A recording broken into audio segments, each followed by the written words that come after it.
Oui, bonjour, je suis Alain Perrin, président de l'APODEC. L'APODEC a été créée en mars 2000 par 2 porteurs de défibrillateurs. Nous nous occupons simplement des porteurs de défibrillateurs cardiaques. Je vais préciser là-dessus. On fête cette année nos 18 ans, donc on est majeur. Elle est présente sur tout le territoire et bénéficie d'un responsable qui est membre du conseil d'administration par région.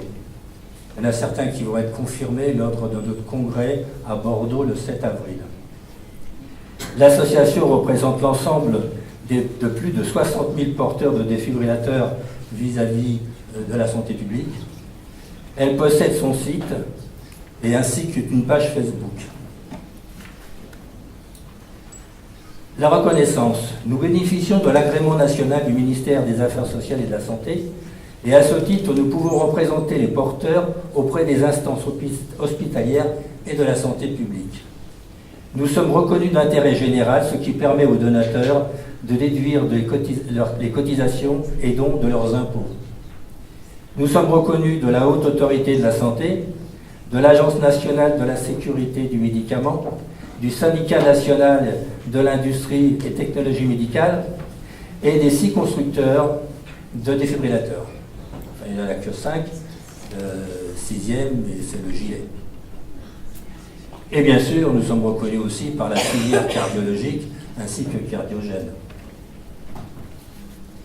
Alors, l'APODEC a pour but un développement de chaînes solidaires, de solidarité, comme toutes les associations que vous avez vues jusqu'ici, entre les porteurs de défibrillateurs présents et à venir, présentant des troubles du rythme à haut risque. Elle partage vécus et témoignages, entraide, défense de ses membres à titre collectif et individuel, demande d'informations médicales et sociales auprès des professionnels, participation à la prévention et lutte pour tous les moyens contre la mort subite constitue le moteur de l'APODEC. Donc nous sommes partenaires, même complémentaires, avec Amric, avec Sophie, avec la Ligue contre la cardiomyopathie avec Léa, car bien sûr, tous ceux qui sont porteurs d'un défibrillateur ont automatiquement l'une de ces maladies.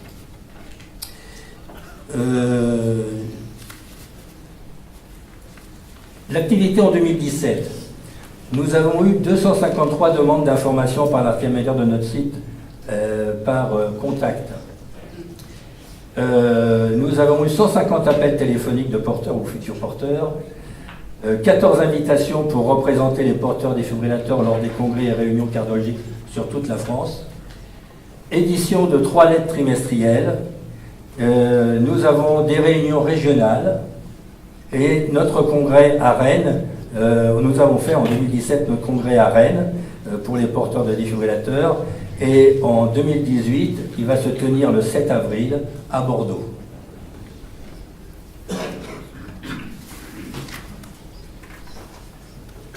Ah, c'est tout. On m'a écouté, c'est pas grave. Notre activité pour l'année 2018, c'est de continuer, si vous voulez, c'est de trouver une assurance qui couvrirait les prêts bancaires pour les porteurs de défibrillateurs, alors qu'ils continuent à se faire refouler auprès des compagnies d'assurance malgré la convention AERA. L'APODEC a un partenaire, un courtier, qui s'est engagé à faire des recherches pour nos adhérents. Sur 12 demandes en 2017, 8 ont obtenu le prêt et 8 ont eu une assurance. L'amélioration de la sécurité des défibrillateurs par les fabricants contre d'éventuels piratages à distance. C'est à l'ordre du jour, donc on travaille un petit peu avec eux dans ce sens. L'amélioration de notre site internet et l'amélioration de notre lettre trimestrielle est aussi en cours. Je voulais passer un message autre que, non pas au nom de l'APODEC, mais au nom de toutes les associations qui sont présentes aujourd'hui, et surtout envers les porteurs, les patients qui ne font pas partie d'associations. Venez nous aider. Venez aider les associations.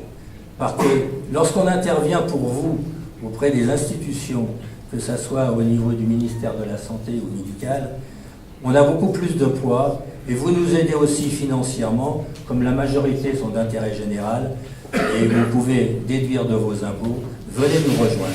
Quelle que soit l'association, où vous êtes bien, ou qui vous représente, par rapport à votre maladie, par rapport à votre corps. Venez nous rejoindre.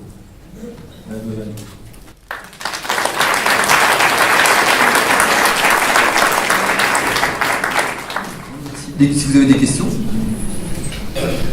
Perrin, président de la CODEC, tient aussi à féliciter pour son action au quotidien. Est-ce qu'il existe une liste de toutes les choses dont on doit faire attention avec un défibrillateur, genre les aimants, toutes les choses vraiment auxquelles il faut faire attention? Oui, nous avons une liste. Allez sur notre site, fiche pratique. Mais nous sommes en train de remettre à jour parce qu'il y a une évolution qui se fait.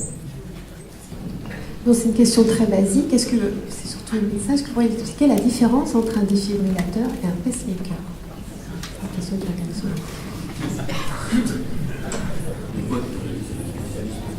Oui, elle est très simple. Je pense que c'est un défibrillateur. De toute façon, a toujours une fonction anti-bradycardique. Donc, il y en a un qui évite les excès d'élévation anormale de la fréquence cardiaque. Donc, c'est le défibrillateur. Et l'autre qui empêche que le cœur se ralentisse trop. C'est le pacemaker. Donc, tous les pacemakers n'ont pas les pacemakers n'ont pas de capacité de défibrillation, mais tous les défibrillateurs ont une capacité d'entraînement de pacemaker. Est-ce qu'il y a des personnes qui portent à la fois du cœur et du défibrillateur? Oui, bien sûr. Généralement, les patients, il y a même des triples fonctions. J'ai deux appareils. Non, c'est-à-dire qu'il y a une machine qui fait les deux fonctions. Même maintenant 3, puisqu'il y a donc ralentissement du cœur, anti-accélération du cœur et resynchronisation du cœur. Voilà. Donc il y a même 3 fonctions pour une seule machine qui sont de plus en plus en effet miniaturisées.